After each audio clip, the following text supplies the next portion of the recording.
Hi, everyone. Thank you so much for joining us. So my name is Grace Law, and I am chair of the Department of Architecture here at the GSD. Positions is a series of conversations convened by our department aimed at revealing the positions taken by players on the field of contemporary architecture. So the series hopes to unfold the complexity of relations and metaphors to make them explicit, and it invites faculty and guests to voice where they stand. So we're delighted today to welcome Michelle Chang and Ritchie Yao. Just tell you a little bit about them, though you know them very well. Michelle Chang directs Jia Company and teaches architectural design as coordinator of our Core 2. She founded her independent practice in 2014 after working in the offices in New York, Boston, and San Francisco. Her design work experiments with the overlaps between and among film, installation, music, teaching, and building. Michelle is a former MacDowell Colony Fellow, a Wortham Fellow, and a recipient of the Architectural League Prize for Young Architects and Designers. Her work has been exhibited at the Whitney Museum of American Art, the Museum of Contemporary Art, Toronto, Canada, among other venues. In her research, Michelle studies the techniques and histories of architectural representation. Specifically, she investigates how optics, digital media, and modes of cultural production influence translations between design and building. Her recent writings on noise and vagueness examine these topics. Before coming to the GSD, Michelle taught at Rice, UC Berkeley, California College of the Arts, and Northeastern. Michelle holds an MArch from the Harvard GSD and a Bachelor of Arts in International Relations from Johns Hopkins University. Ritchie Yao is a design critic in architecture at the Harvard GSD, currently teaching in Core 2. He is also co-founder and partner at the Brooklyn, Detroit-based architecture and strategic design studio Dash Marshall, founded in 2011. We'll refer to it as Dash, works across scales from reading nooks to urban proposals involving new technologies as, like, for example, autonomous vehicles. The practice was recognized as a Next Progressive by Architect Magazine in 2020 and an Interior Top 50 firm for 2020. This is for Architects newspaper. It has also been featured in numerous publications, including Elle Decor, Architectural Digest Pro, Dwell, Curbed, Dezeen, among others. Before co-founding Dash Marshall, Ritchie worked for OMA and David Adjaye. With OMA, he worked on a 25-story housing tower in New York City and Cornell University's Milstein Hall. At Adjaye Associates, he was a core part of the team working on the Smithsonian National Museum of African American History and Culture. Ritchie received an MArch 1 AP degree from the Harvard GSD and a BSE in Environmental Studies from the University of Waterloo. Thank you so much for joining us. Take it away. Thank you. Okay, you guys can hear me? Okay. Before I begin, I just wanted to say thank you to Grace Law and Andrew Holder for inviting me to this talk. Really honored to share the table also with Michelle Chang, so thank you very much. For today, I'll be speaking about a series of 3 ongoing projects within our studio. They're all research into domesticity and the courtyard housing type. I've always been interested in courtyard houses. Growing up in Asia, it's not uncommon to encounter courtyard houses. Here in North America, the landscape's dominated by suburbia with the iconic front and rear yards. It's a lot more uncommon to see a courtyard house here. They are typically found within niche architecture practices. The conceptualization of domestic spaces and green spaces within our studio is deeply influenced by the 2 works of 2 artists, heroes of ours. The first one is the photographer Gregory Crutzen, and the second is the screenwriter Charlie Kaufman. In Gregory Crutzen's images, a lot of them are set in seemingly ordinary settings, but often they unveil a deeper, uncanny dimensions to domestic life, challenging us to see beyond. In the works of Charlie Kaufman, who also deals with the themes of the everyday, the architecture, he challenges our understanding of what we would consider as typical architectural proportions and typical program adjacencies in our everyday life. This is the 7.5 floor scene in the movie Being John Malkovich. In his film Synecdoche, New York, the film protagonist, which is played by Philip Seymour Hoffman, who's the theater director, actually recreates a life-size replica of New York City within a warehouse.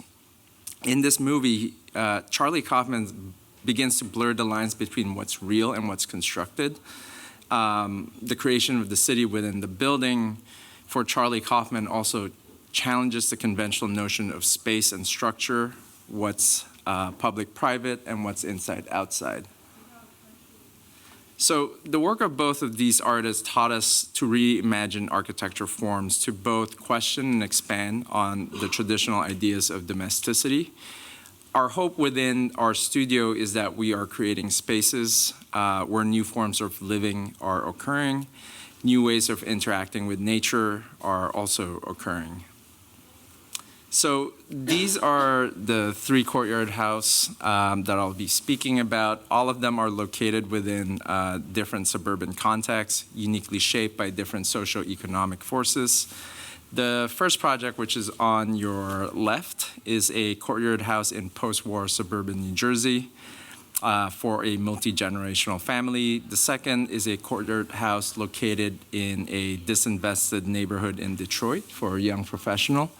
And then finally, the last house is a courtyard house in the town of Southampton, built on a FEMA flood zone.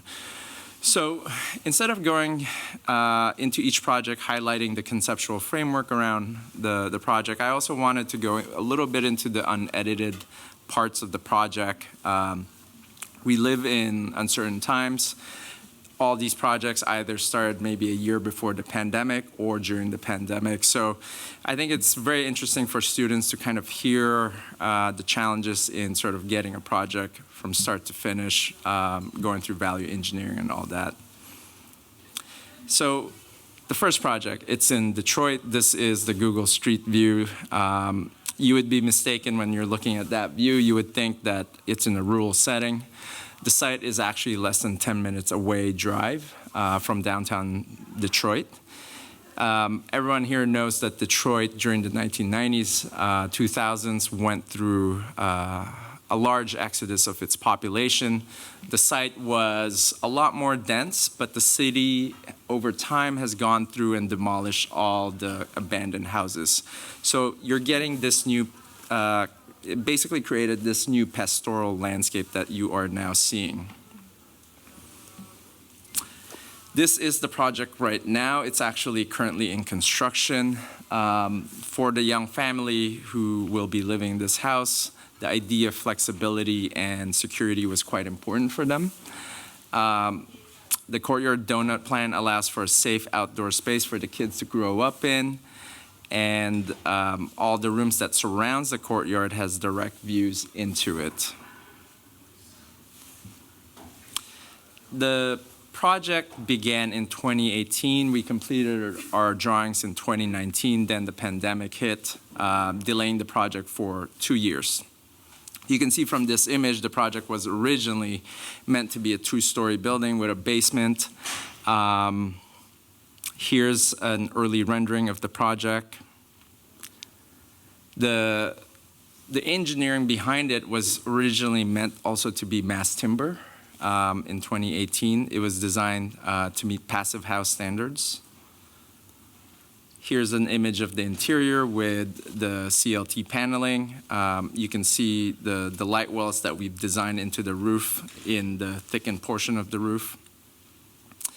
So the project went into bidding in late 2021. There were 2 main factors that made it challenging for us to continue this project as a mass timber project in Detroit. The first one is costs.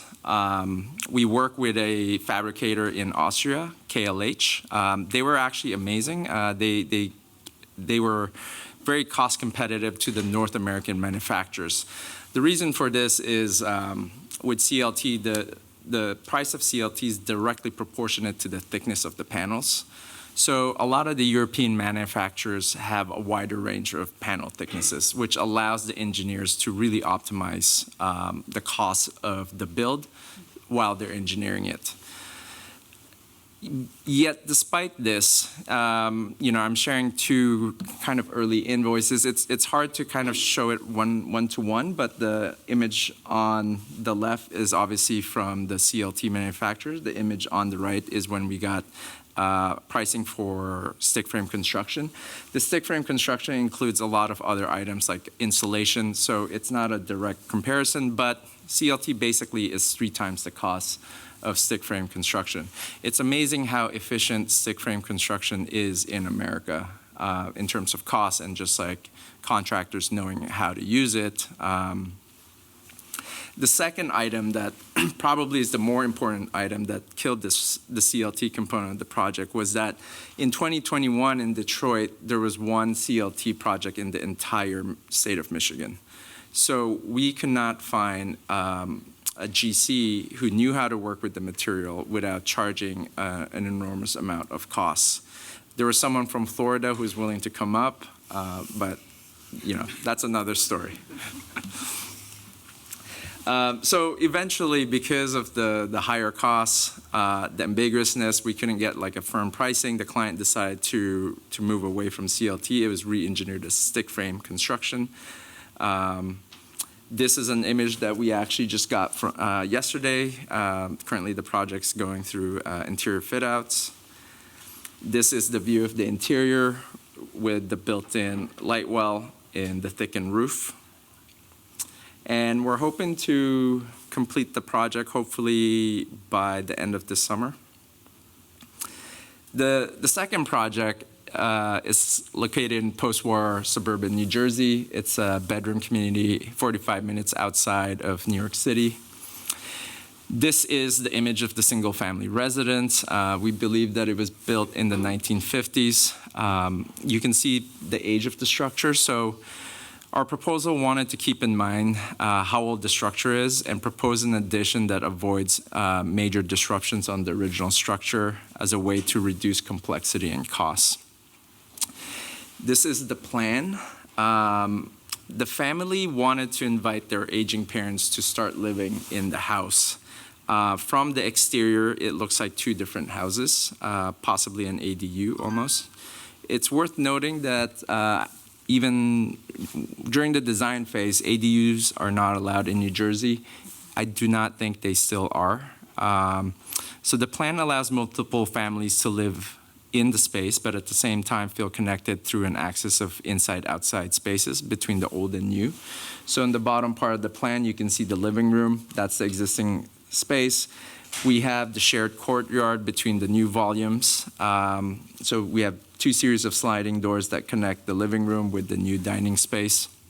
And then up above the new unit would be a bedroom suite. This is an image from the neighbor's property. An image of the modest interiors. On the left-hand side, you can see the sliding doors that connect the outdoor space between the 2 new volumes. And on this right side, we have a small double height space. So the project went into bid again in 2021. And if we all remember in 2021, we were still dealing with a lot of the impacts of the pandemic and the supply chain. We started the design as simple as possible. We chose stick frame construction. We chose brick masonry, thinking it's quite available. It's a fairly cheap material. However, during the bidding, the brick was actually fairly cheap, but the labor was not. So the labor really skyrocketed at this time. And then at the same time, the cost of lumber, you can see from that graph, was 4 times what it normally was. So it gave a lot of pause to the client. And unfortunately, in 2022, the client, with still the rising interest rates, sent us an email saying, hey, why don't we just hold off? So the project currently is on hold. Okay. Final project. The third project is located in the town of Southampton, New York. Town of Southampton is obviously more well-to-do than the 2 sites that I just presented, but it's not the village of Southampton, which is the area that most people associate with Southampton. The house sits on a coastal property spanning between sea and land. On the upper portion near the water is actually a wetland preserve, so you can see the siding of the house is sitting back 100 feet from the water line.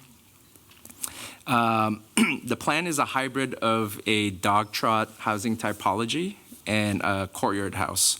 So the upper bar houses most of the living spaces. You have that breezeway in between that opens out into the deck.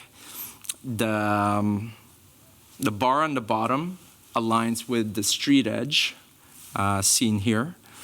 And the bar on the bottom contains most of the utility programs and the courtyard. Learning again from the previous two projects, we started this just as like a typical stick frame construction with hybrid steel beams on certain areas. This is the view that you would get between the two bars. So you have the breezeway on the right side of the image, and then you have that small courtyard bringing light and air deep into the plan on the left-hand side. So one of the challenges for this project or the site was it sits on a FEMA flood zone. So the requirement was that the building sits at a certain BFE level. It required like an additional 7 feet. In speaking with the clients, they didn't want a house that looked like it's on stilts, even though I thought it would be super, super cool. They said no. So a large part of the engineering was to develop this foundation, which is like a vented crawl space, essentially, with louvers all around the perimeter, which would be normally in a closed position to provide insulation. But when there's flooding, they would all open to allow water to kind of just filter through. So here's the current view of the house, sort of the entry point, sitting on these boulders.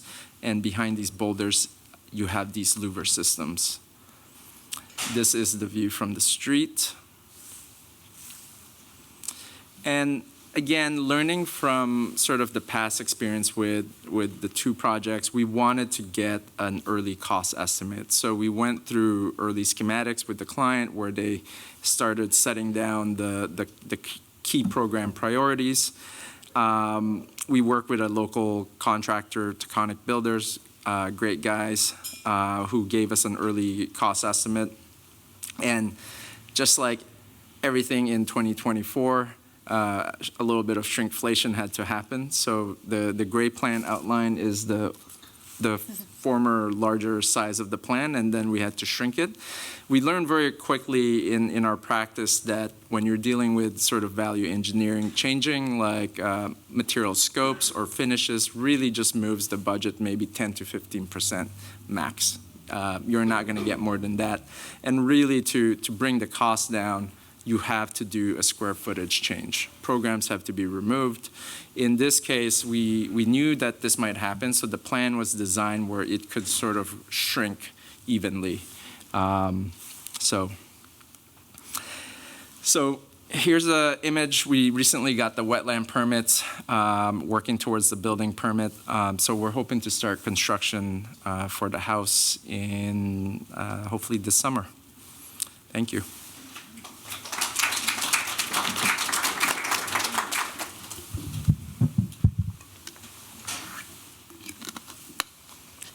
Thank you for coming, and thank you, Grace, and thank you, Andrew, for putting this together.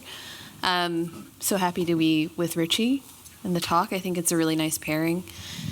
I'd say I sort of frame my practice through a new lens as I'm moving more towards building and less towards, let's say, installation work. This is something that I tried to depict called the lost landscape. The lost landscape is a phrase used in machine learning as a way to optimize machine learning algorithms. The way it works is as the learning process changes the algorithms for, let's say, if you want to teach a machine learning algorithm to predict pictures of mountains, then the actual representational framework of the model shifts to redefine what a mountain is. So you're always trying to reduce loss in a machine learning algorithm. Optimization means a pure representation or spitting out the exact thing that you were given. So to me, just thinking about how that process works, it's a gradient between what we can call a representation. At the lowest point of loss, we're getting something very similar to what we're putting in. When it starts to spit out strange things like bridges, piles of dirt, maybe a mound of pudding, that's a lot of error, right? The learning algorithm is doing a bad job. But in many ways, that kind of translation of what we receive and what we produce can be, let's say, framed in a positive way as opposed to error. We might be able to call that projection. I'd say in the practice, constantly sort of moving between more projective and representational works is maybe a way of defining just my general practice rather than choosing one point or another. Over time, this is just what it is, moving between those poles. So just a little background, because the Positions series is interesting, and it's like, where are you from in a way, or like, where were you and where are you now? I don't really know in some ways. But I think this project was pretty pivotal. I had just graduated. I worked for, this is the second office I worked for after I graduated SOM New York. It's extremely informative to me. It allowed me to become much more professional than I was as a grad student. I was kind of a mess. And it taught me a lot about what it means to coordinate, work in a really large team, and get something done. So when was this? 2010 to 2012. The office got a project to do a 7-building administrative office for Kuwait University.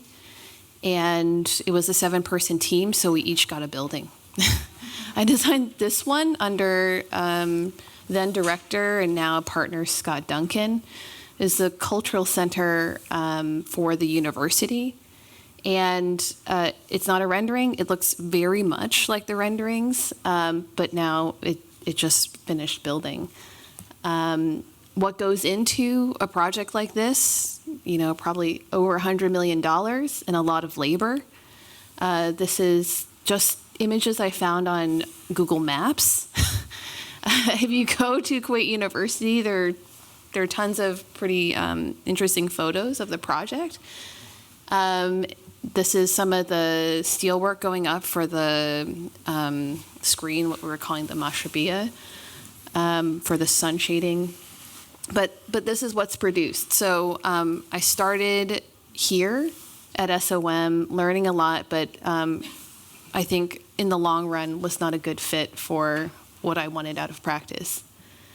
I'm going to show 3 projects, maybe a little bit more quickly, and perhaps in a similar way as Ritchie sort of portrayed the realities of trying to do this kind of work.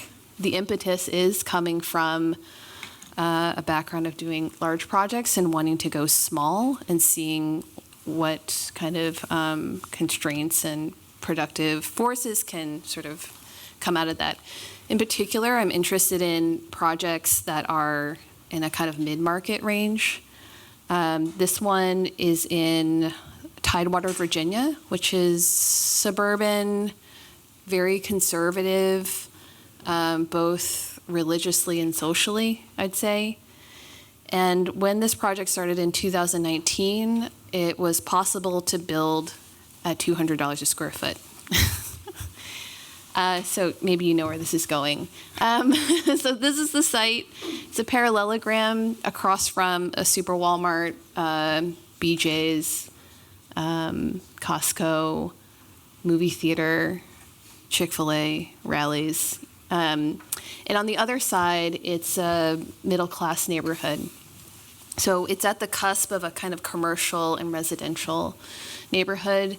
This is the lot. So the idea for the lot was to build a house, then convert the lot to commercial after it was built, then split the lot, and then sell it.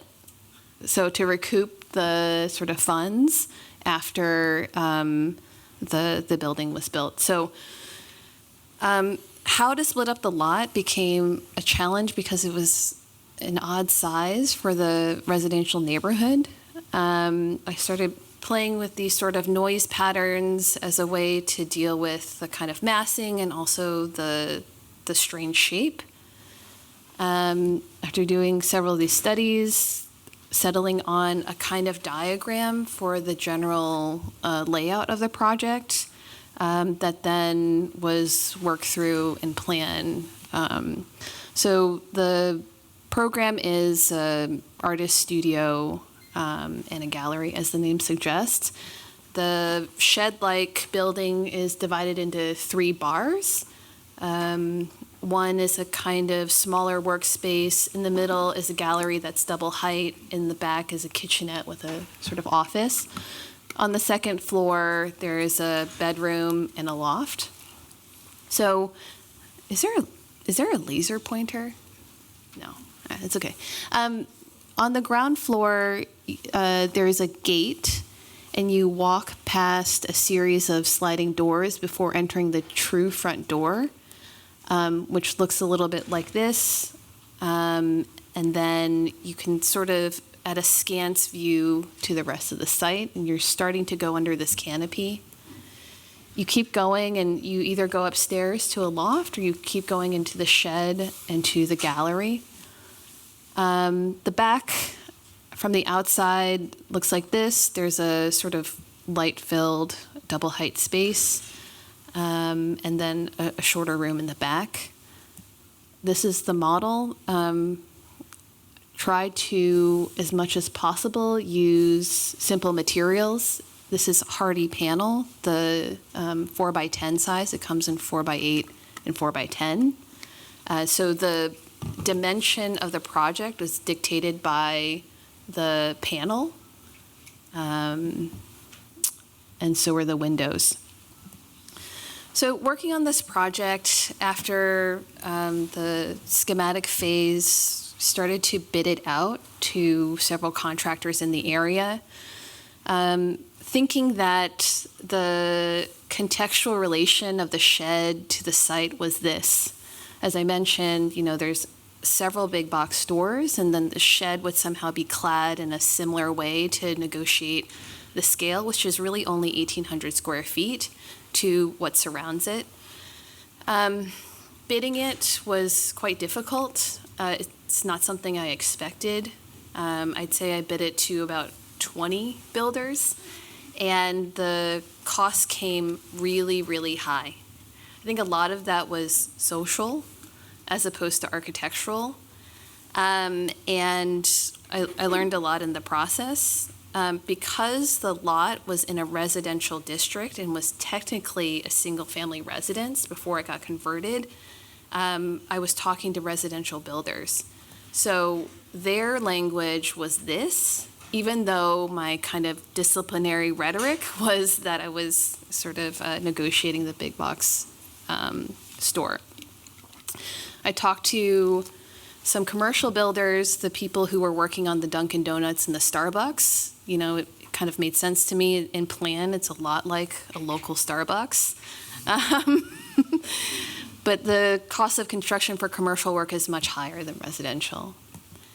So what happened was, when going through the permit set, what was initially a shed turned into something more familiar that I could give to the builder. So by just pitching the roof and having the wall section have a gutter and look like something more familiar and buildable, I started getting more reasonable prices. Basically, I started getting real bids when it started to look like a house. That project died after COVID. The second project is in Gloucester, which is an hour north of here. The budget was about 750,000, so higher, around less than $500 a square foot. The site, I talked about this last year, so sorry for the redundancy, is offset, like your project, from a marsh. You see the 100-foot offset on the bottom, which produces this triangular-ish shaped site that's on the bottom. The lot itself is much larger, but it gets cut off by that setback. To the north is a historic compound called the Hammond Compound by architect Eleanor Raymond. Daniel Barber has written extensively about Raymond's work. And after COVID, I lived in one of these houses, and the neighbor was the client. I lived at this house through something called sabbatical homes. It's basically professors switching homes with each other. So after Studio Gallery, I took kind of a different approach. I thought, what could somebody in Gloucester build and be familiar enough with? And also, if the neighborhood is of this kind of historic compound, what will they be okay with?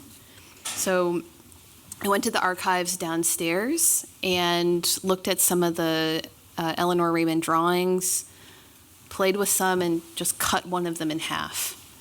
This is a Dutch gable roof, which was something that Raymond used in the project and sometimes called a Boston gable. So when you cut it in half along the diagonal, what's produced is a five-sided figure, kind of house-like shape. Offset that to the interior to create another house-like shape, which then organized the plan. So this project is really small. It's 1,600 square feet. You come in through what's on the bottom, a very sort of kind of normative elevation, small windows into a triangular shaped foyer. You pass through a utility bar where there's laundry, stairs, a sort of like office nook, and a powder room, into the more public face, which faces the marsh, and a bedroom. There's a stair that is in this utility bar that takes you to a kind of upstairs bonus room. Thinking about the triangle transformed from the gable, I started to just sort of play with what could be a kind of economical distribution of wood members. So this diagram is just me thinking through the language of rafters, the language of beams, and just sort of the supports of the building, especially given the fact that there is a very large skylight at the roof.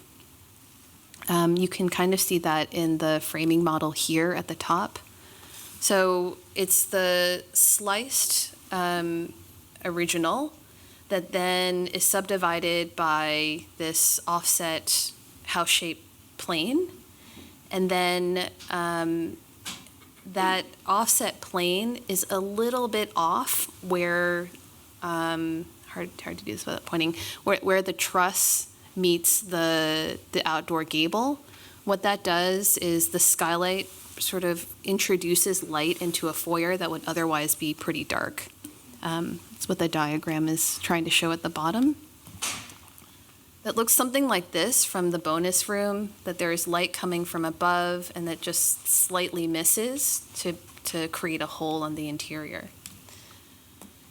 Working through the project, much of it was informed by this site setback. When did this happen? Less than a year ago, the site setback increased to 300 feet, so now the site's gone. The last project I'm going to show is Dune House. This is in a rural area in the Midwest. Price per square foot is low. The budget is $750K, but the square footage, the client wanted 2,500 to 3,000 square feet. So the finding savings was important. So that's about $300 a square foot. The site is on a very topologically intense field. The windrows you see on the left shows that the predominant direction is diagonal. So the site plan was to come in from the street, and if you see that setback from the road, it's about 30 feet. Bringing the house as close as possible to the road so you can decrease the amount of paving onto the site, but then also to capture the footprint in the bowl of the dune. So this is actually easier to understand. The bowl of the dune is what you see in the dash footprint. On one side, there's a pine forest, and on the other side, the image on the right is just all sand. It's hard to tell. In the bottom, you can kind of see it, but there's a sort of dune mound that is about 35 feet tall. That stands right in front of the house. So one of the considerations was how to orient the project, how to deal with the conditions of the environment in a way that was the least damaging to it. When I started working on this project, I texted Danielle Choi, who is a landscape architect here. And I was like, what do I do with the dune? What do I need to know?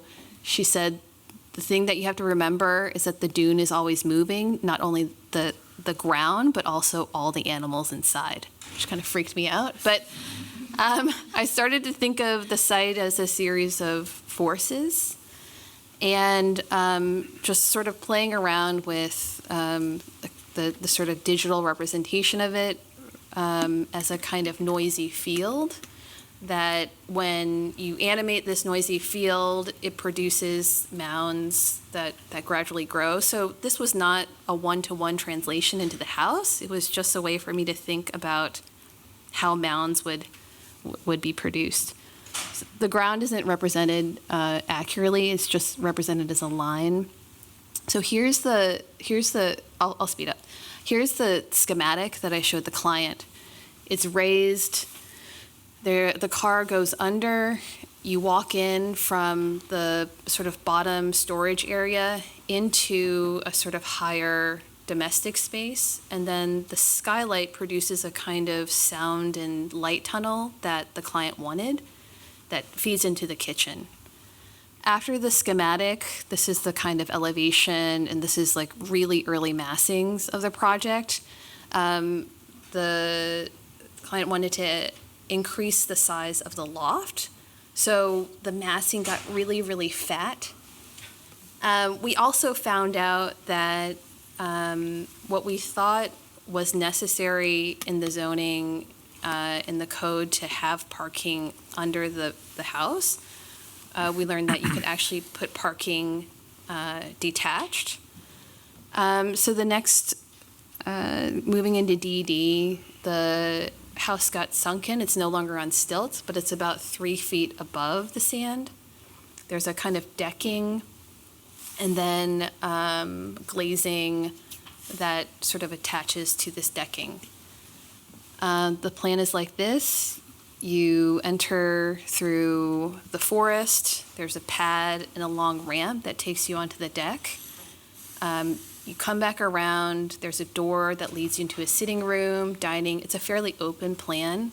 What breaks it up is a kind of installation. It's basically IKEA section modules that hide a toilet.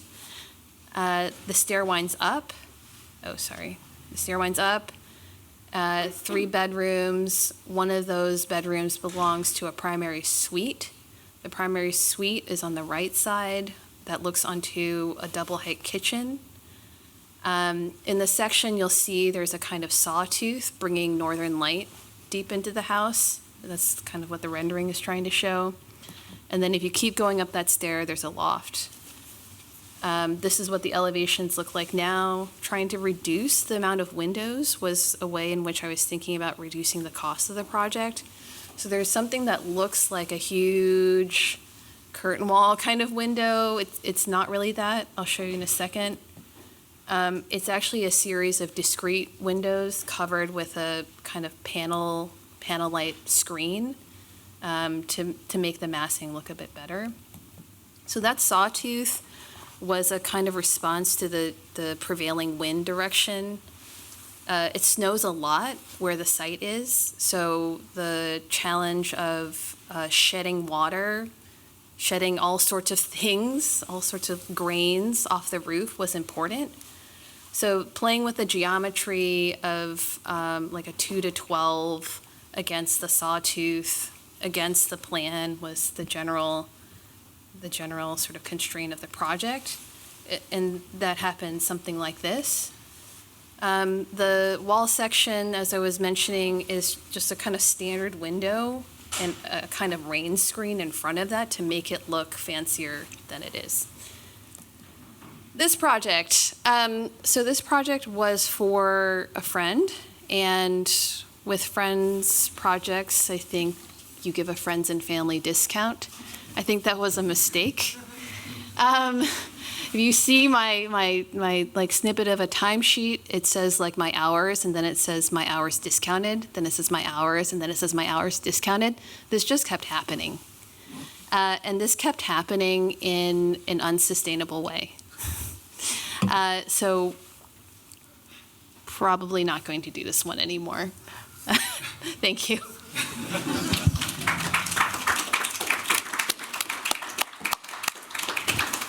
Thank you both. So I just would love to start off with some questions and thoughts. It strikes me that both of you are, on the one hand, like with the houses that you show, we always imagine that houses, because of the history of houses and the kind of conceptual territory of houses, within the history of architecture, have been these places of real experimentation, sites of experimentation, and we can think of incredible houses that we all know of and love and have become essentially masterworks or understood to be that way. On the other hand, what you both are describing is the true reality of houses today, which is that you have to be extremely scrappy on the one hand, and then also seemingly attempting to disguise in sort of vernacular conditions the nature of what you're looking at. And so I was wondering if you might both say something a little bit more about that, like explicitly, because you're both sharing with us things like budget information, and which is in fact probably the real driver around many of the questions of experimentation with houses today. So I'd love for you to just talk a little bit more about that. You go first. Okay. Yeah, I've been thinking about this a lot, and this is where I'm at now. I think after working on the Virginia project, my attitude was maybe more conservative. Going into the Gloucester house, working with the type and slicing it was got a bid for that project. The bid was actually okay. It was actually, at least the early cost estimate was the price was right. And it felt like that was what was necessary, but not what was satisfying. And I started to think about this more recently. The approach to the Virginia project was really not receptive to the builders, not only because it was estranged from an idea that sheds could be residential, but I think it was also threatening to an imagination of, or maybe even exclusive, of an imagination of what the builder's sort of local environment was like. So I think I've sort of, if it makes sense, I've been thinking about it more as how can the design sort of negotiate that public, which is just as valid as the client, rather than there's this experimental thing and then there's the conservative environment, of which, most of them have been socially conservative environments, and how to think about those two publics and the symbols that might get embedded within the design process? Yeah, I think the building industry is very, very conservative. When we started to practice our sets, like the first title page might have like the beautiful renderings. We're like, oh wow, they could use this, understand how to build it. It backfires really fast because it scares the shit out of most builders. They're gonna see materials that you're applying it in ways that they're not expecting. And from that, it just skyrockets. So we've learned very quickly to be scrappy in terms of how we present our projects as a drawing set. We don't provide any renderings or images. It's just straight elevations, cut sections. You just have to go through each of the pages to find out how it looks. That's one way of controlling it. The other one is we always know to kind of build in contingencies into our design. I've always said, in the architecture phase from concept, design development, and CDs, the most important ones actually, or the second most important is value engineering, that and schematic design. Because you're gonna have like an amazing project that is hitting all the bullet points, the narratives. Then you're gonna enter a world into contractors, like these are the prices. The client wants to go with this one because it's cheaper. And if schematic design is like playing Wimbledon on a normal day, value engineering design is like playing at Wimbledon with like a metal band playing at the same time. Because the constraints of time is real. Clients are usually at that point very stressed out because they just got a bid that is like way more than what they want. So it's learning how to kind of quickly adapt your design, maintaining like the kind of core narrative of it, understanding like where material change can happen while still kind of having the integrity of the design. I think in our studio, that's one aspect that we try to kind of teach everyone or be very comfortable in. Yeah. Thank you. And do you feel then that as a result of that, sometimes, for example, Ritchie, in your projects, you were showing a project that started out obviously originally as CLT and then had to move to stick frame because of cost and other issues and unavailability of labor. So the other method would have been to start with stick frame or to just simply dive in, not because one is not trying to experiment with new materials, but the other way would be to have started with the thing that is the most present in that environment or in that context. But you chose originally, was it just the desire to experiment with CLT that made you first go that way and had to then switch back? Yeah. That project started in 2018, so it was like pre-pandemic. Everything was quite rosy at that time. So it was two things. We wanted a CLT building and passive house standards also. That's why it started as CLT. We wanted to experiment with that material, but we soon learned very quickly within Michigan. I mentioned on the presentation when it came out to bid, which is 3 years after we went through the pandemic.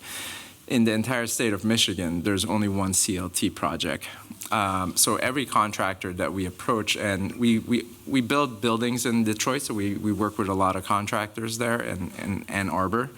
None of them were comfortable with working with CLT, so all the bids that they came in, they would always add on their fear number, right? Like they're padding it up a lot. Yeah. Which then immediately just pushes CLT out.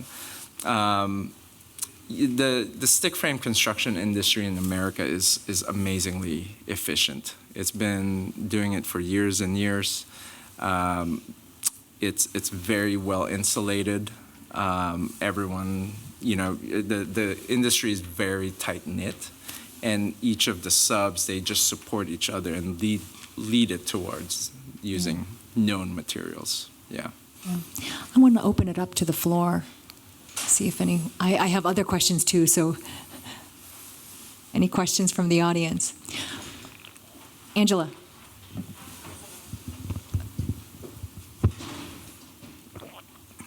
Thank you very much both for the wonderful talk. Really enjoyed your work. I have a question on the involvement of the client in both of your cases in terms of the design process. I guess in some sense, how much freedom you are given in coming up with your design, and how much, if any, compromises were made during the process.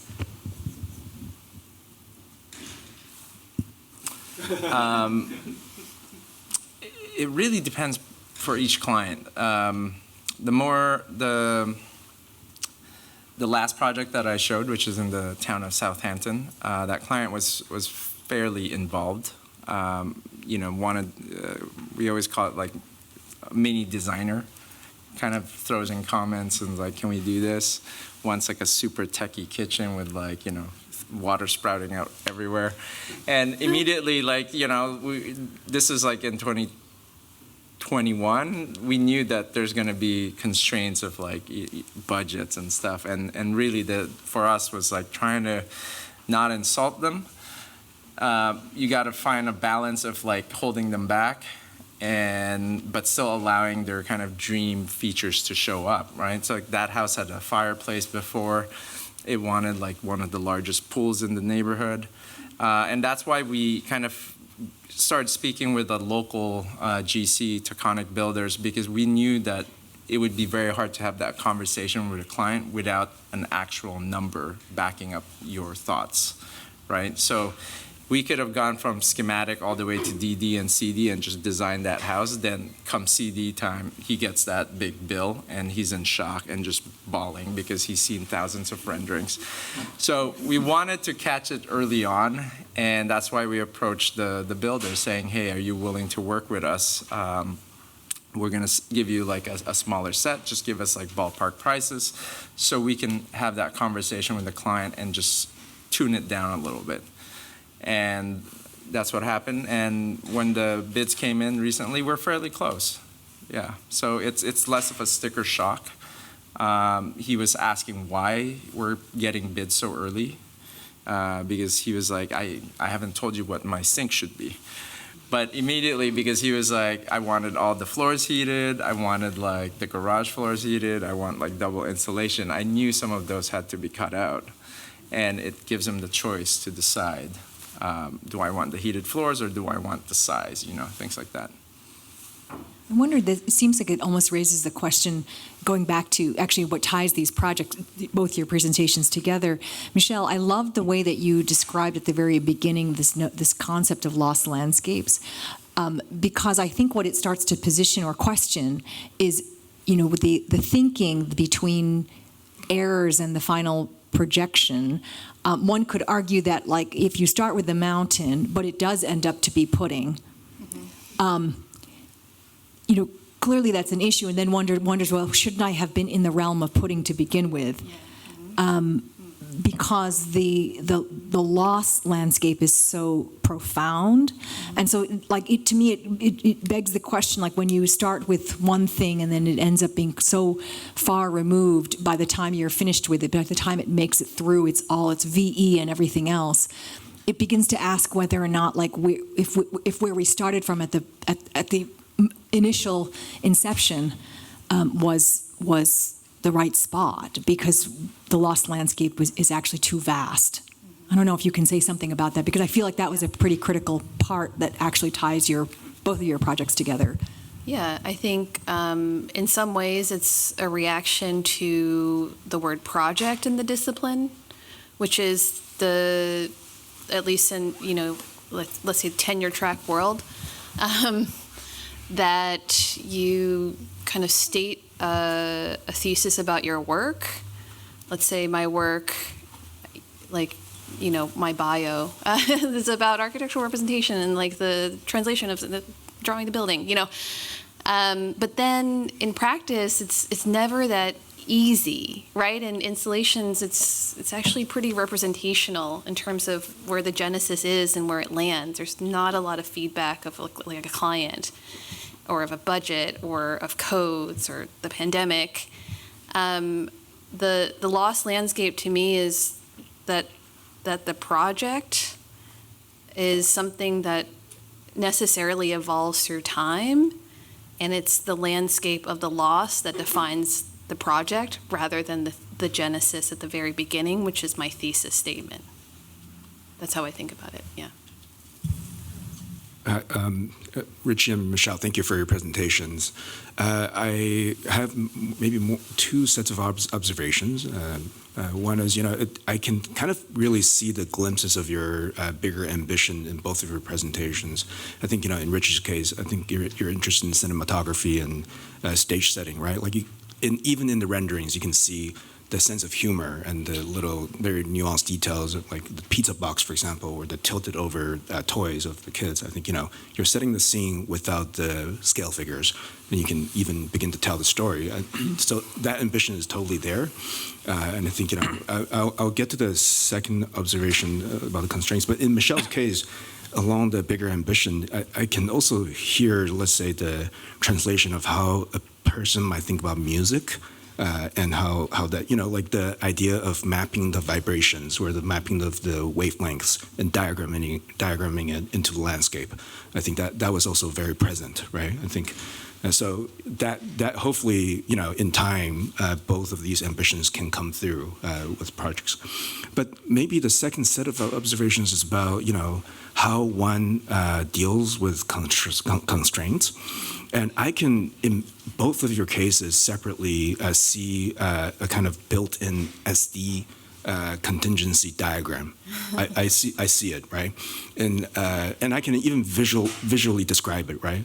Like in Richie's case, it's kind of like how ships are built to prevent sinking, where they have compartments, and as they are about to sink, you kind of burst each bubble one by one until the ship totally sinks, right?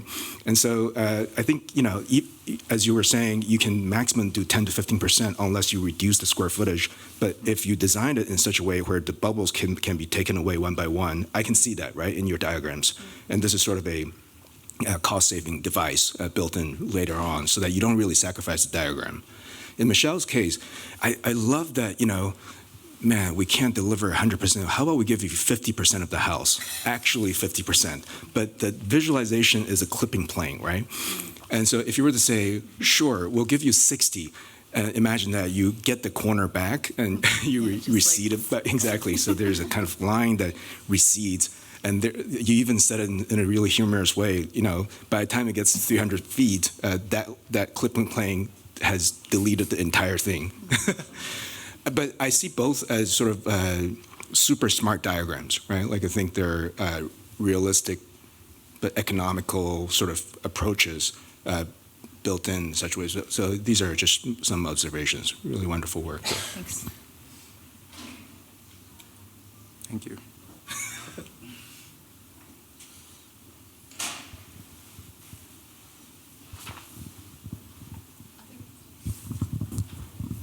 Other questions? I am curious, while we're waiting for our audience to react more, would you tell us where the names of your firms come from? Because I asked this at the start, so I actually know the answer. But I actually find it also fascinating because for both of you, really, because I had misread both of them, and I think this is, tell us. Should I start? Yeah, you start. This is a better story. Dash Marshall is a fake white guy. Well, the larger kind of idea behind it, is Toshiko around? She's not. Okay.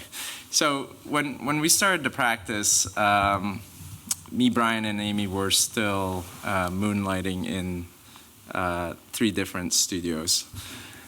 And we had this side project. It was a renovation in Kips Bay, one of IMP's buildings down on the east side. Small project, and really excited to work on it. But you couldn't. All of us weren't written contracts that you couldn't be moonlighting, and the project, someone approached us about publishing it, and we needed to give a name, something, but we didn't want it to be associated back to us. So I think we were all in a bar in Lower East Side one night, and we're like, why don't we create a Don Draper-like name? And we're like, yeah, Dash Marshall. And we're gonna make a rendering. It's like, Ritchie, you're gonna make these like renderings that looks like real projects, and we're gonna actually start getting people contacting us for more and more work.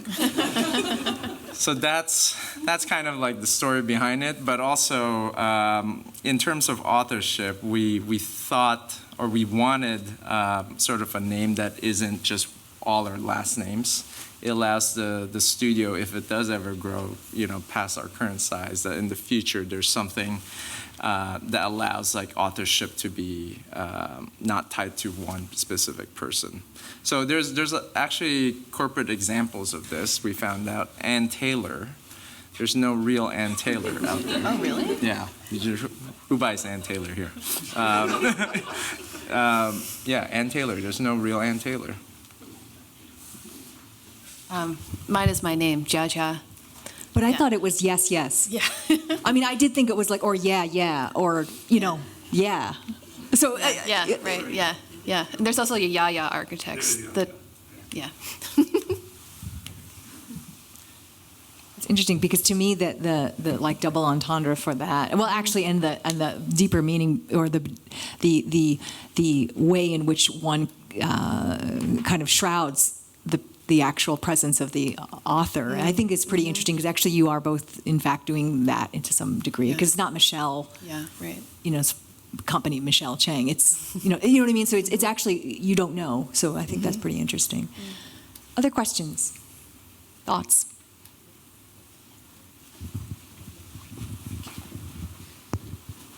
Thank you, Michelle and Ritchie. I had a question about your approach to scale. So just noticing the projects that you presented are all smaller scale residential projects, and your backgrounds coming from much larger firms. My question specifically is kind of like a suggestion for students who are coming into the industry and whatnot, and thinking about whether or not you should start large scale, going to small scale, and if you start small scale, how would you transition to those larger scale projects and offices? Just because it seems like the translation of like professionalism and taking the things that you learned from those firms translates very well to your own practices. So. Yeah, for me, I like small scale work. It's manageable. I think I like the small office setting, and by small, me and maybe just me, maybe two other people, max. And I think it's a way to, at least at scale, get into the work without having to do a ton of coordination. But it's it's its own realm. So I think working at the large office was great for an understanding of the vast logistical framework that architecture belongs to, especially when working on international projects, institutional projects, with tons of consultants. But, I think it was better in terms of translating into how to run an office than the actual architecture. SOM, at least when I was there, I think it's still the case, has a design team and a technical team, And so there's a split between the ones who do the renderings and the plans, and then it kind of goes to a technical team, and it sort of like bounces back and forth, which is so different from the realities of working in a small office, a small project. So I think it's not that you have to decide. I think just trying and figuring out what you like is the hardest part, actually, because surprisingly, you might love the management. Yeah, I think you should try to work in all scales. In the introduction, I worked at the biggest was probably OMA, but OMA is like a weird big office because the dynamic is actually more similar to a small office. Like you're in small studio groups, and you hang out together, you get drinks together. And then David's office, when I joined David, it was still very small. It's when the New York office just started, so it was like there was 5 of us. But a lot of students ask me this, especially the ones that work at Dash. I think it's always great to start working at a smaller studio because you get to learn more. And if you're at a good studio, they'll bring you into a lot of the meetings internally within our practice. If you're on the team, you're being in that client meeting where the client's like not having any of it. I think that's important to learn. The kind of tension, the really stressful conversations of things being overpriced. Those are good to see. You get insulated from that when you go into bigger and bigger offices. Obviously, there's like advantages of like more technical knowledge if you're working on certain like storefront systems that at that scale you'll never get to work on in smaller offices. So I think as a student, you should try to feel out every size. Like every summer, go work somewhere different. I think there's this other side, which is like maybe you don't want to see how the sausage is made, right? Like maybe you want to just to play devil's advocate, go work for a large office, get some buildings built, get really excited about architecture if you like it, right? That experience, and then learn about the business side. Yeah, in terms of learning business, I think the smaller practice does teach you that a little bit better because you see the struggle that everyone goes through in that small practice of how to keep the thing afloat, right? In bigger offices, it's just somewhere in some department behind the scenes. You'll never see it. Yeah.